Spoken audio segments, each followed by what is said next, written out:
In this literary analysis video, I'll be discussing setting.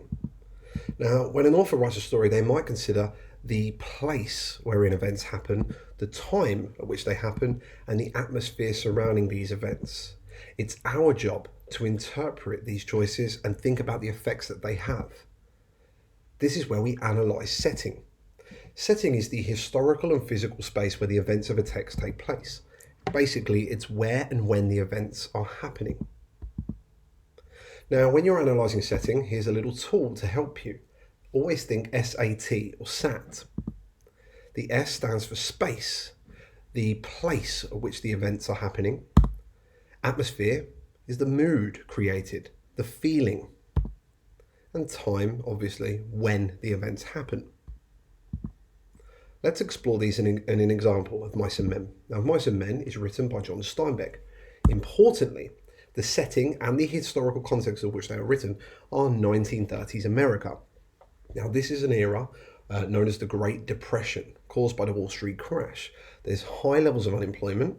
There's also a mass environmental disaster known as the Dust Bowl, which destroyed farms in the Southern Plains states. And as a result, farmers had to migrate across the country in search of work. Added to all of this is rampant inequality.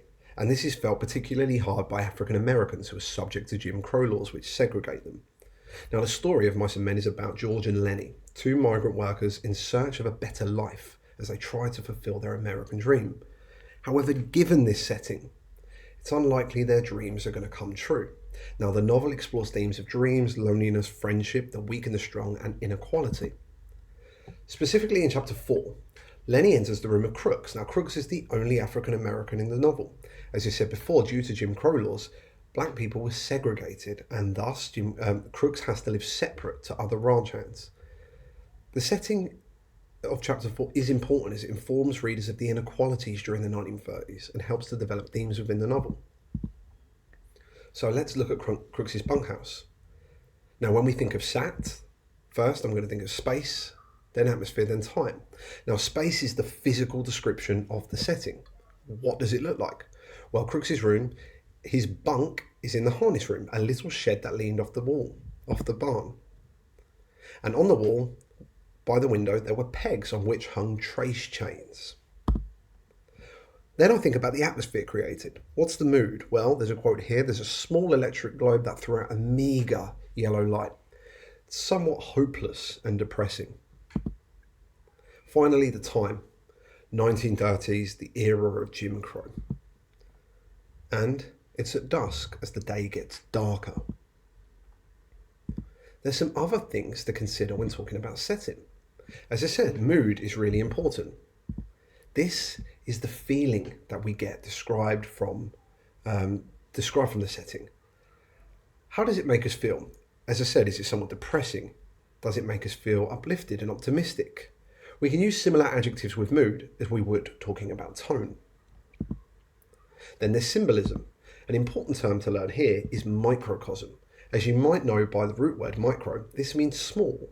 What is the setting a small version of? For instance, in Of Mice and Men, many might argue that the ranch itself is a microcosm or a small version of 1930s America at large, the macrocosm. Finally, this theme. Does the setting develop any themes? Well, in the case of Crooks's room in Of Mice and Men, Steinbeck uses the room as a microcosm for the living conditions of African Americans during the 1930s in order to highlight the inequality of the era and develop the same theme. Crooks's room is introduced in chapter 4 when Lenny enters uninvited.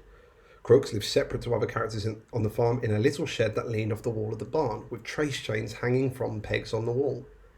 This juxtaposes the bunkhouse where other characters live, which contains neckties hanging from pegs instead. As Lenny approaches the room, Crooks is alone, lit by a meagre yellow light. Now, I've used the same quotes that I got from using the SAT method, S-A-T, setting, atmosphere, and time. And I analysed these. Crooks living in a shed off the barn is important as it puts him with the animals, literally and metaphorically, with regards to social hierarchy. The trace chains hanging on his wall could be a metaphor for the economic bondage African American sharecroppers faced during the era. They were paid in food and shelter, yet made no salary, thus chaining them to their employers. The chains could also connote the era of slavery. The meager yellow light creates a hopeless mood, as light is a symbol for hope in the novel. It suggests that African Americans had little hope for upward social mobility during the 1930s, given Jim Crow laws to separate them and the added difficulties of the Great Depression. Therefore, by representing the difficulties and poor living conditions of African Americans during the 30s through setting, Steinbeck highlights the social issues and develops the theme of inequality. Remember, when thinking about setting, it's important to use SAT. Where is it? What's the mood? And when? Space, atmosphere, time. Consider the mood and the feelings.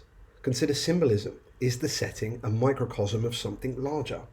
Does it symbolise a bigger version of itself? And then how does setting develop theme?